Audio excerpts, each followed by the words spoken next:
নমস্কার, জয় মা তারা। আমি অ্যাস্ট্রো হিমাংশু ভাগ্যের দোয়া থেকে আপনাদের সকলকে জানাই আন্তরিক শুভেচ্ছা, ভালোবাসা।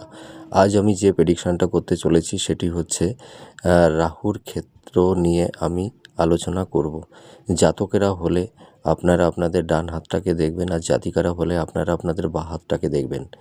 দেখুন, এই যে আমাদের এই যে স্থানটা, এই নিম্ন মঙ্গলের ঠিক একটু নিচের দিকে এই স্থানটাকে বলা হয় রাহুর স্থান বা রাহুর ক্ষেত্র। আপনারা দেখতে পাচ্ছেন রাহুর এখানটা একটা ক্রস সাইন আছে।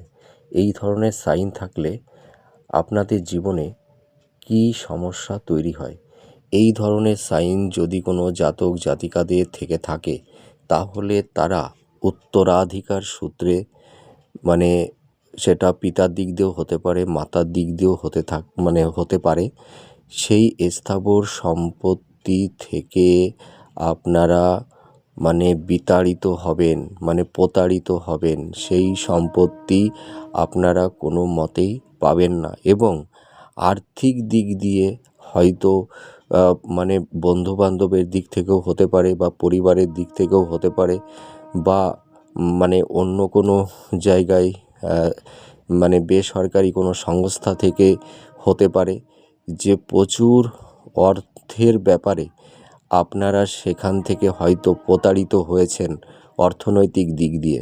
দেখুন, আপনাদের এই ধরনের সাইন আছে কি না, কতটা ম্যাচ করছে কমেন্ট করে জানাবেন। নমস্কার।